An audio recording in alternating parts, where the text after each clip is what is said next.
আল্লাহ তাআলা বলেন, বান্দা, কোরআনের চাইতে দামি আর কোন কথা বললে তুমি ঈমান আনতা?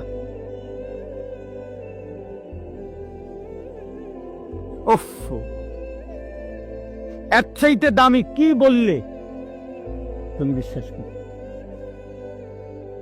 আল্লাহ তাআলা বলছে, দুনিয়াবাসী, আমার সবচেয়ে কলিজার টুকরা বন্ধু, আমার সবচেয়ে প্রিয় রসুল, আখিরি নবী, আমার বন্ধু, আমার হাবিব রসুল আকরাম সাল্লাল্লাহু আলাইহি ওয়াসাল্লাম, তাকে দিলাম তোমার জন্য।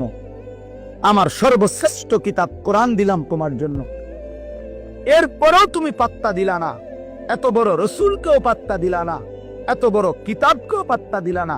এরপরে আর কি দিলে ঈমান আনতা? আর কি বললে সেজদা করতা?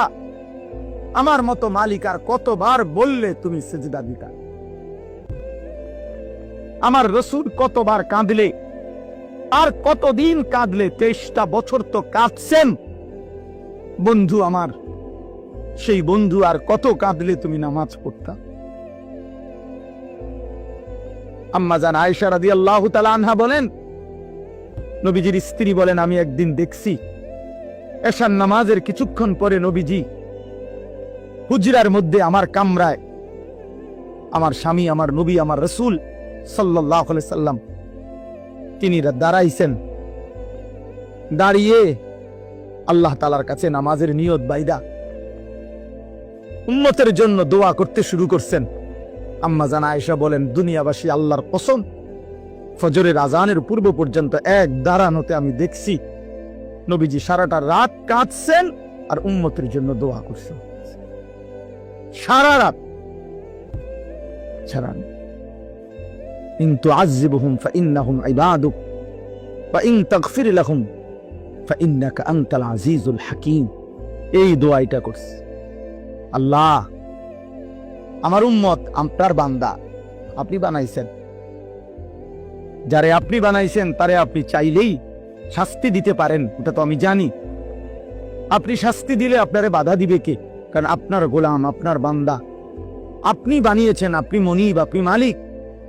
কিন্তু ওয়া ইন তাগফির লাহুম, ওফ, নবীজি বলেন, আল্লাহ, কিন্তু এই বন্ধুর দিকে তাকাইয়া, আপনি তো আমারে খুব ভালোবাসেন, আমার দিকে তাকাইয়া যদি আমার উম্মতরে মাফ করে দেন, তাইলে আপনার বাধা দিবে কে?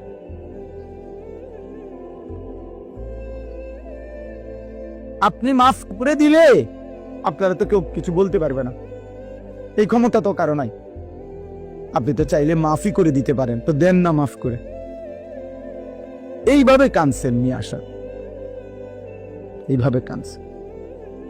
রাতেও মনে পড়ে না, দিনেও মনে পড়ে না, বছরের পর বছর, দিনের পর দিন, কোনদিন আল্লাহর কথা মনে পড়ে না, রাসূলুল্লাহ সাল্লাল্লাহু আলাইহি সাল্লামের সুন্নাতের অনুসরণ করা মনে করে না। কেমনে পার হইবেন বাপ? হ্যাঁ, এত বছর দাড়ি কাইটা আখিরাতে পার হবেন কেমনে? 30 বছর সুদ খাইয়া আখিরাতে পার হবেন কেমনে? হ্যাঁ, কোনদিন ফজরের নামাজ পড়েন না, আখিরাতে পার হইবেন কেমনে? আপনার বিবি কোনদিনও পর্দা করে না, এই বোন পার হবে কেমনে? 30 বছর ধরে প্রতিদিন আপনার ঘরে রঙিন টেলিভিশন চলে, আপনার বিবি বাচ্চারা নাচ গান, নর্তকীর ছবি, নাটক, সিনেমা দেখে, মুক্তি পাইবেন কেমনে বাবা?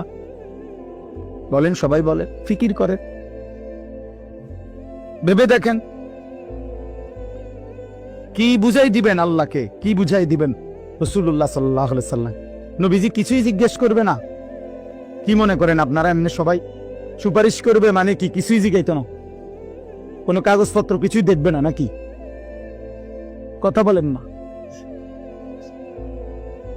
তো। তাইলে রাসূলুল্লাহ সাল্লাল্লাহু আলাইহি সাল্লাম সুপারিশ করবে মানে কি? মানে কোন কথা নাই, শুধু আপনি গিয়ে দাঁড়াইবেন আর আমরা বেহেশত বুঝ দিয়ে লেবো নাকি? তো তাইলে হিসাব করলো কেন? ডান কাদের বাম কাদের ফেরেশতা লিখলো কেন? আমলনামা তৈরি হলো কেন? মিজানের পাল্লায় ওজন হবে কেন? হাসরের ময়দান, বিচারের ময়দান বলা হলো কেন? বুঝেন নাই কথা?